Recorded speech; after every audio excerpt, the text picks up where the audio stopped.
Hello साथियों, हम अपने क्वेश्चंस को आगे की तरफ ले चलते हैं। दोस्तों, हमने कल तीसरे के पहला और दूसरा क्वेश्चंस हम कवर कर चुके हैं। पहला और दूसरा हमने करवा दिया था। चलिए तीसरे क्वेश्चंस की तरफ हम चलते हैं और क्वेश्चंस आपको स्क्रीन पर दिख रहा होगा। आप क्वेश्चंस को अपनी स्क्रीन पर पढ़ सकते हैं। ठीक है दोस्तों, चलिए क्वेश्चंस हम पढ़ते हैं। एक क्रिकेट टीम के कोच ने 7 बल्ले तथा 6 गेंदें 3800 रुपये में खरीदी। बाद में उसने 3 बल्ले तथा 5 गेंदों को 1750 में खरीदा। प्रत्येक बल्ले और प्रत्येक गेंद का मूल्य ज्ञात कीजिए। दोस्तों, फाइनली क्वेश्चंस में हमने पूछा है कि एक बल्ला की कीमत और एक गेंद की कीमत हमें बतानी है। तो चलिए क्वेश्चंस को हम हल करते हैं। तो हमारा तीसरा क्वेश्चन है, देखिए सबसे पहले तो हम मान लेते हैं,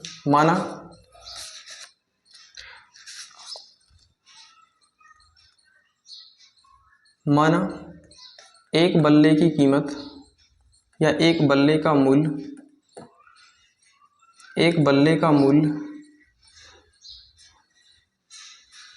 X रुपये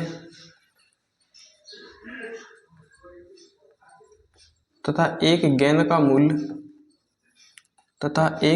का मूल्य कितना है, 22 रुपये है। ठीक है दोस्तों, ये हमने मान लिया है।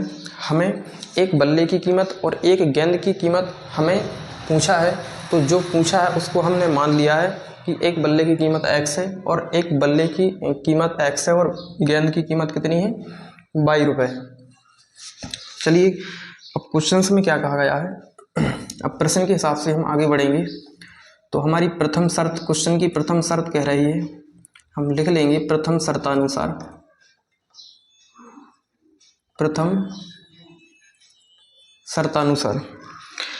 देखिए एक क्रिकेट टीम के कोच ने 7 बल्ले तथा 6 गेंदें 3800 में खरीदी। देखिए 7 बल्ले तथा 6 गेंदें, तो एक बल्ले की कीमत कितनी है, X। तो 7 बल्लों की कीमत कितनी हो जाएगी, 7X प्लस एक गेंद का मूल्य कितना है, 22 रुपये। तो 6 गेंदों का मूल्य कितना हो जाएगा, 6/22। ठीक है, गेंद और बल्ला मिलाकर उसने खरीदने में कितने रुपए खर्च कर दिए, 3800 रुपये उसने खर्च कर दिए। ठीक है दोस्तों, ये हमारा बन गया रैखिक समीकरण। तो इसको हम दे देते हैं समीकरण नंबर 1। ठीक है दोस्तों, अब प्रश्न की द्वितीय शर्त कह रही है, द्वितीय शर्तानुसार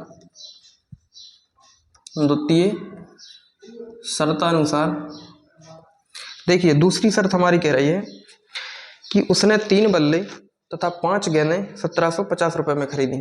देखिए 3 बल्ले, तो एक बल्ले की कीमत X रुपया, तो 3 बल्लों की कीमत हो जाएगी 3X और 5 गेंदों की कीमत, तो एक गेंद की कीमत 22 है, तो 5 गेंदों की कीमत हो जाएगी 5/22। ठीक है, गेंद और बल्लों को मिलाकर उसने टोटल कितना खर्चा कर दिया, 3 गेंदों को और 5 बल्लों की कीमत कितनी हो गई, 1750 रुपये उसने खर्च कर दिए। ठीक है दोस्तों, ये हमारी दूसरी शर्त है और इसको हम समीकरण दे देते हैं 2। ठीक है दोस्तों, अब देखिए क्वेश्चन आसान हो गया। अब समीकरण हमें 1 और समीकरण 2 साफ साफ दिख रहा है, तो इसको प्रतिस्थापन विधि के द्वारा हम X और Y के मान निकाल लेंगे। ठीक है, चलिए आगे बढ़ते हैं। समीकरण 1 से, तो प्रतिस्थापन विधि को करने का तरीका क्या है, समीकरण 1 को उठाएंगे। ठीक है, समीकरण 1 से तो 7X प्लस 6Y बराबर 3800। दोस्तों मैनेज करिएगा, आप शब्द छोटे छोटे लिख रहे हैं हम, ठीक है, ताकि बन जाए इसमें। 7X प्लस 6Y बराबर 3800। यहाँ से देखिए X का मान निकालेंगे, 7X बराबर 3800, ऐसे ही 6Y उस साइड ले जाएंगे तो माइनस के हो जाएंगे। X बराबर 3800 माइनस 6Y बटे कितने हो जाएंगे, 7। दोस्तों ये है हमारा समीकरण नंबर 3। ठीक है, समीकरण 1 से हमने X का मान निकाल लिया। अब X का मान जो निकला है उसको रख देंगे हम समीकरण 2 में। तो समीकरण 3 से X का मान समीकरण 2 में रखने पर, ठीक है। तो समीकरण 2 क्या है हमारा, 3x + 5y बराबर 1750। 3 ऐसे ही, x का मान कितना है 3800 माइनस के 6y बटे में कितना आ जाएगा 7 माइनस, अब देखिए प्लस के 5y है और बराबर है 1750। ठीक है दोस्तों, 1750। अब देखिए इसको हम आगे हल करेंगे, तो 3 का पूरे कोष्टक के अंदर हम गुणा करेंगे, तो 3 का गुणा होगा 3800 में, ठीक है। 3 का गुणा 3800 में करेंगे तो कितना आ जाएगा 0 0 3 अट्ठे 24, 2 3 त्रिका 9 और 9 और 2 11, ठीक है।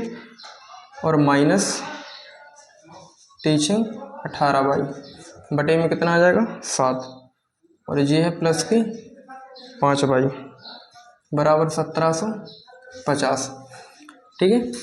अब देखिए 1750, अब देखिए इसके बटे में हम मान लेते हैं 1, तो हम इसका लासा करेंगे, एलसीएम लेंगे तो 7 आ जाएगा।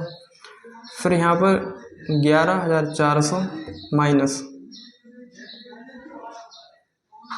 18y प्लस के आ जाएंगे 35y बराबर 1750। देखिए 35 में से 18 हम माइनस कर देंगे, तो 35 में से 18 घटाएंगे तो कितने बचेंगे, और जे वाली संख्या देखिए ऐसे ही लिख लेंगे। अब 11400 प्लस 15 में से 8 गए तो 7 बचे, 2 में से 1 घटाएंगे तो 1 बचेगा 17y, ठीक है, बराबर 1750। और इसका गुणा हो जाएगा इस वाली संख्या में, ठीक है। तो 11400 प्लस के 17y बराबर, इसका गुणा करेंगे 0 7 पना 35 3 7 सत्ते 49 50 इनके 52 52 की 2 हासिल 5 7 एकम 7 और 5 12, देखिए 12250।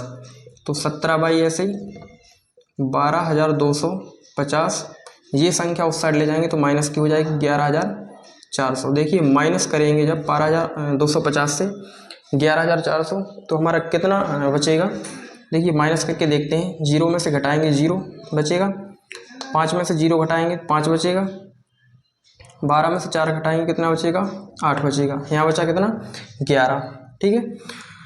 तो कितना बचा हमारा 850। तो y बराबर देखिए 17 से काट देंगे 850 तो कितनी बार में कट जाएगा 50 बार में। तो y का मान कितना आ गया, y का मान आ गया हमारा 50, ठीक है।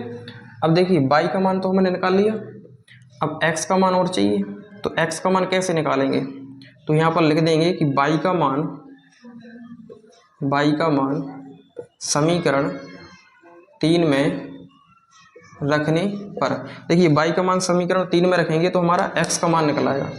तो x बराबर कितना है, समीकरण 3 कितना है 3800 माइनस के 6y बटे 7, तो x बराबर 3800 माइनस 6, y का मान कितना निकला 50 बटे में कितने हैं 7, x बराबर 3800 ऐसे ही माइनस 5 का 50 का 6 में गुणा करेंगे कितना आ जाएगा 300 बटे में कितने हैं 7, 3800 में से 300 घटाएंगे तो कितने बचेंगे 3500 बटे में 7, 7 से 35 काट देंगे कि कितनी बार में 500 बार में, तो x का मान कितना आ जाएगा 500, ठीक है दोस्तों।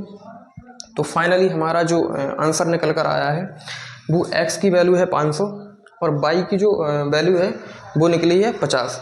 तो देखिए हमने माना क्या था, तो देखिए हमें आंसर यहाँ पर मिल गया कि माना एक बल्ले का मूल्य हमने माना था x रुपये, तो x की वैल्यू जो निकली है 500, तो इसका मतलब है कि एक बल्ले की जो कीमत है वो कितनी है 500 रुपये, और y का मान हमारा क्या निकला 50 निकला है।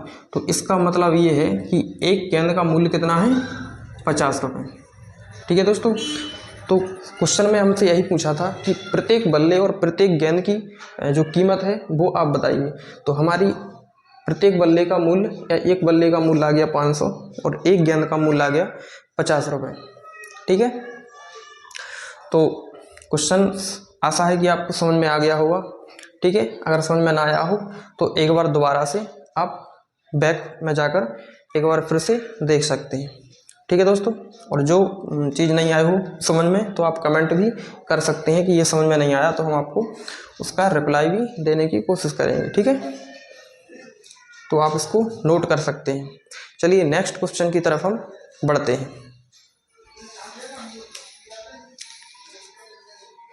हेलो साथियों, चलिए अगले क्वेश्चंस की तरफ हम बढ़ते हैं। अगला क्वेश्चन है हमारा, और आप क्वेश्चंस को अपनी स्क्रीन पर देख सकते हैं। ठीक है, अगला क्वेश्चन है, एक नगर में टैक्सी के भाड़े में एक नियत भाड़े के अतिरिक्त चली गई दूरी पर भाड़ा सम्मिलित किया जाता है। 10 किलोमीटर के लिए भाड़ा 155 रुपये है तथा 15 किलोमीटर के लिए भाड़ा 105 है और 15 किलोमीटर के लिए भाड़ा है 155 रुपये। नियत भाड़ा तथा प्रति किलोमीटर भाड़ा क्या है? एक व्यक्ति 25 किलोमीटर यात्रा करने के लिए उसे कितना भाड़ा देना होगा? चलिए क्वेश्चंस की तरफ हम बढ़ते हैं। बड़े बेहतरीन तरीके से हम क्वेश्चंस को करने का प्रयास करेंगे और आशा है कि आपको भी बहुत अच्छे से क्वेश्चन समझ में आएगा। चलिए चौथा क्वेश्चन है हमारा प्रश्नावली 3.2 का। देखिए सबसे पहले तो मैं एक इसमें कॉन्सेप्ट ये है कि इसमें बोला है नियत भाड़ा तथा प्रति किलोमीटर भाड़ा क्या है। देखिए नियत भाड़े से मतलब है कि जैसे हम टैक्सी में बैठे और टैक्सी में बैठने का चार्ज ही हमारा, जैसे मान लो कोई भी एक नियत राशि उसने रखी है कि आप जैसे ही टैक्सी में बैठेंगे इतना भाड़ा आपको इतना आपको रुपया देना होगा। फिर किलोमीटर के हिसाब से जैसे जितनी किलोमीटर हो जाएगा वो किराया तुम्हारा अलग से लगेगा। तो केवल बैठने का चार्ज आपका लगेगा, बैठने का चार्ज लगेगा। उसके बाद वो टैक्सी जैसे ही आगे बढ़ेगी किलोमीटर के हिसाब से उसका रुपया आपको अलग से देना होगा। तो दोस्तों बैठने का जो किराया है वो ही आपका नियत भाड़ा है। ठीक है, तो वो तो आपको देना ही होगा। ठीक है, फिर टैक्सी जैसे आगे बढ़ेगी, जैसे जितने किलोमीटर हो जाएगी उसका किराया आपको अलग से देना होगा। ठीक है, तो देखिए हम सबसे पहले मानते हैं, माना टैक्सी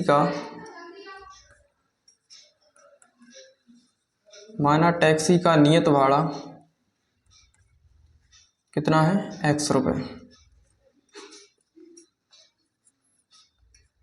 तथा प्रति किलोमीटर भाड़ा मान लेते हैं हम Y रुपये है। ठीक है, टैक्सी का नियत भाड़ा X रुपये है और टैक्सी का जो प्रति किलोमीटर भाड़ा है वो Y रुपये है।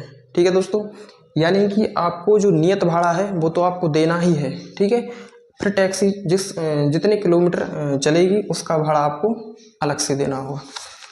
ठीक है, देखिए सबसे पहले क्वेश्चन की जो प्रथम शर्त है वो क्या कह रही है, तो हम यहाँ पर लिख लेंगे प्रथम शर्तानुसार।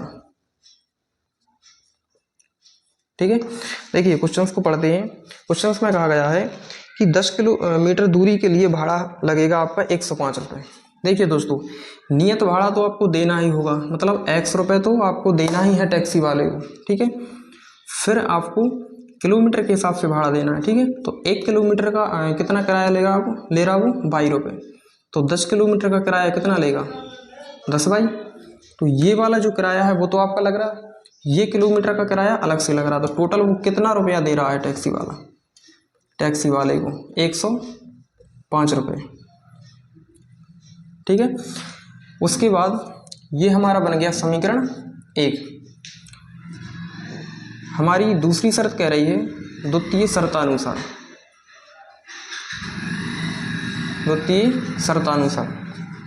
देखिए नियत भाड़ा तो आपको लगना ही है। ठीक है, जब कहीं जाओगे तो टैक्सी में तो बेसिकली ये बैठना ही है, तो टैक्सी में बैठने का किराया वो तो अलग से लगेगा, लेकिन जिस हिसाब से टैक्सी जाएगी उसका किराया आपको अलग से देना होगा। तो X प्लस, अब क्या रहा है 15 किलोमीटर के लिए भाड़ा, तो 15 किलोमीटर का भाड़ा कितना होगा? 15Y। तो X प्लस 15Y नियत भाड़ा और किलोमीटर का भाड़ा टोटल कितना पैसा दे रहा वो? 155 रुपये टैक्सी वाले को। ये हमारा बन गया समीकरण नंबर 2। ठीक है, ये हमारा आ गया समीकरण नंबर 2। ठीक है, अब 2 रैखिक समीकरण हमको मिल गए हैं। अब क्वेश्चन हमारा हो गया। ठीक है, अब क्वेश्चंस को हम करते कैसे हैं? क्वेश्चंस को करने का तरीका है कि हम अभी हम प्रतिस्थापन विधि पढ़ रहे हैं। प्रतिस्थापन विधि से ही इसको हल करेंगे हम। तो प्रतिस्थापन विधि को हल करने का तरीका क्या है? समीकरण 1 को उठाते हैं। समीकरण 1 से हम x की वैल्यू निकालते हैं। पहले x + 10y बराबर 105। तो x बराबर 105 माइनस के 10y। ठीक है, ये बन गया हमारा समीकरण नंबर 3। ठीक है, अब देखिए समीकरण 3 से x का मान समीकरण 2 में रखने पर, समीकरण 3 से x का मान समीकरण 2 में रखेंगे। तो समीकरण 2 क्या है हमारा? x + 15y बराबर 155। x प्लस, देखिए x का मान क्या निकला हमारा समीकरण 3 में? 105 माइनस 10y प्लस के 15y बराबर 155। तो 15 में से 10 घटाएंगे तो कितना बचेगा? 5y बराबर 155। और 105 एक बराबर के उस साइड जाएंगे तो काय को जाएंगे? माइनस के। तो 5y बराबर 155 में से 105 घटाएंगे तो कितने बचेंगे? 50। 5 से 50 काटेंगे तो कितनी बार में कट जाएगा? 10 बार में। तो y का मान कितना निकल कर आ जाएगा हमारा? कितना निकल कर आ जाएगा? 10 आ जाएगा y का मान। ठीक है, अब y का मान निकल आया हमारा। अब x का मान और चाहिए तो y का मान उठा के रख देंगे समीकरण 3 में। y का मान समीकरण 3 में रखने पर, समीकरण 3 है हमारा x बराबर 105 माइनस के 10y। x बराबर 105 माइनस 10, y का मान कितना है? 10। तो x बराबर 105, 10 का 10 में गुणा करेंगे कितना आ जाएगा? 100। तो x बराबर 105 में से 100 घटाएंगे तो कितना बचेगा? 5। तो x का मान कितना आ गया हमारा? 5। ठीक है दोस्तों, देखिए x की वैल्यू हमारी आ गई है 5 और y का जो मान है हमारा कितना आ गया? 10। तो सीधा सीधा मतलब है कि हमने माना था टैक्सी का नियत भाड़ा कितना है? x रुपये। तो टैक्सी का नियत भाड़ा कितना लग रहा हमारा? 5 रुपये। ठीक है, और प्रति किलोमीटर भाड़ा कितना माना था हमने? y। तो y का मान कितना निकला हमारा? 10। तो मतलब प्रति किलोमीटर के लिए भाड़ा कितना लग रहा? 10 रुपये। मतलब टैक्सी में अगर आप 1 किलोमीटर जाते हैं तो उसका आपको कितना चार्ज देना होगा? कितना किराया देना होगा? 10 रुपये। और 5 रुपये तो आपके लगने ही है। ठीक है, वो तो नियत भाड़ा है, वो तो देना ही पड़ेगा। ठीक है, तो ये आंसर निकला है। उसके बाद हमसे आगे इस क्वेश्चन में एक चीज़ और पूछी है कि एक व्यक्ति को 25 किलोमीटर यात्रा करने के लिए कितना भाड़ा देना होगा। देखिए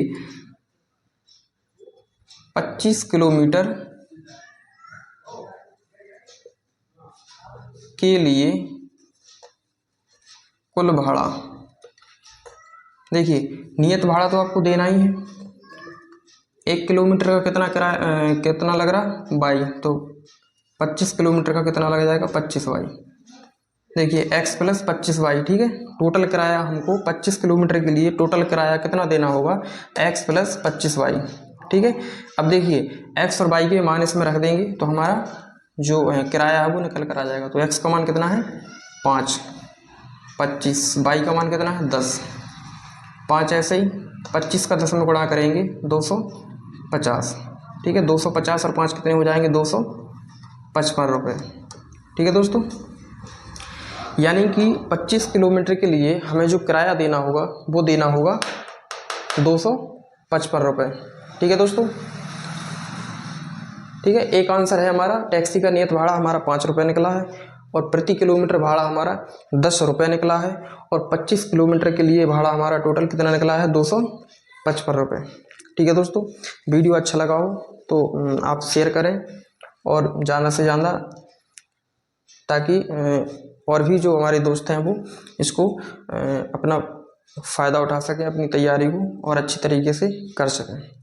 ठीक है दोस्तों, कुछ समझ में ना आया हो तो कमेंट कर सकते हैं, हम उसका आपको ज़रूर रिप्लाई देंगे। धन्यवाद।